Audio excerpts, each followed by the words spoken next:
সোণাপুৰৰ পৰা মই জুবিন গাৰ্গে কৈছো, ছিংগাপুৰত কোনো সেইকেইটা তাত নাই নহয়। মই এতিয়া খাৰঘুলি কাহিলীৰ পৰা কতোৱে নাই। মই এতিয়া সোণাপুৰ, মাথো সোণাপুৰ। সোণাপুৰে মোৰ শেষ ঘৰ, শেষ মঞ্চ। এতিয়াৰ পৰা গান নাগাওঁ আৰু মই মাথো শুনিম। স্পেচিয়েলি মই নাইট ছুপাৰ কেইখনক কৈছো, উজনিলৈ অহা যোৱা কৰোঁতে সোণাপুৰৰ এই ঠাইখিনিতে মায়াবিনীটো ডাঙৰকৈ বজাবি। ৰৈ থাকিম উজাগৰে ৰাতিৰ বুকুত। মই আগতেও কৈছিলো আৰু এতিয়াও কৈছো, মোৰ কোনো জাতি নাই, মোৰ কোনো ধৰ্ম নাই। সৰু সজাত দেখুৱাই দিলো কোন হনে তাত ব্ৰাহ্মণ, কলিতা, আলী, ৰহমান, ডেকা, বড়ো, ৰাভা, পূজাৰী আৰু এইটো কি কয় নমাজ পঢ়াই যে মৌলবীও আহিছে সৰু সজালৈ। I love people, I love man. সেইবাবে মুখ্যমন্ত্ৰী হিমন্ত দাকো কৈছো, মই বিৰোধী দলকো কৈছো, লুৰি নকিল সকলোকে কৈছো, পলিটিক্স নকৰিবা বন্ধু। মই সৰু সজাইৰ মানুহৰ অসমখন বিচাৰিছিলো। চাই থাকিম সোণাপুৰৰ পৰা। খেলি মেলি হলে কষ্ট পাম, উভতিও আহিব নোৱাৰিম। যোৰহাটৰ মানুহখিনিয়ে কষ্ট পাইছে বুলি শুনিছো। মোৰো যাবৰ মন আছিল। প্ৰিয় ঠাই, দেউতাৰ ঠাই।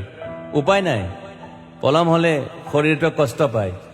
বাকী গৰিমা আৰু দেউতাই গুৱাহাটীতে থকাটো বিচাৰিলে। একো নাই, গুৱাহাটীলৈ আহিলে মাত দি যাব। সোণাপুৰতে থাকিম। আৰু এটা কথা, যোৰহাটত প্ৰতিমূৰ্তি এটা হ'ব বুলি শুনিছো। গুচি যাম কেতিয়াবা। কেণ্টা কাকো খাতিৰ নকৰো। মায়াবিনী ৰাতি ধুমুহাৰ খতে। মাজুলীবাসীয়ে দুখ নকৰিব দেই। মনত পৰিলে গাই দিব মাজুলীৰ এজনী ছোৱালী।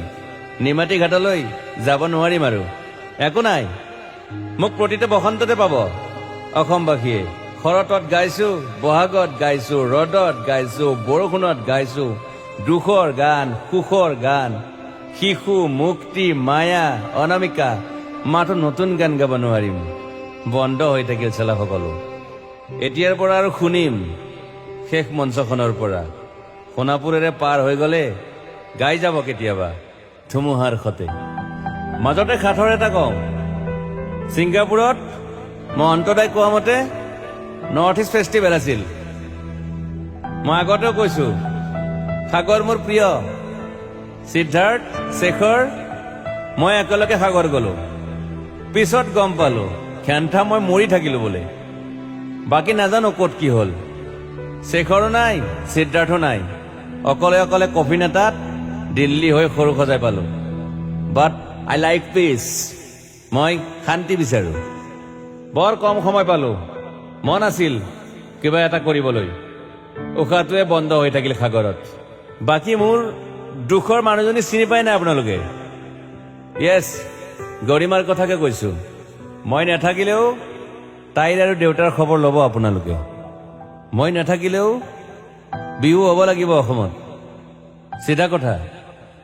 আকৌ কৈছো, মই সোণাপুৰতে থাকিম এতিয়া। মোৰ সমাধিৰ ওচৰৰে গলে গাই যাব সকলোৱে মায়াবিনী ৰাতিৰ বুকুত।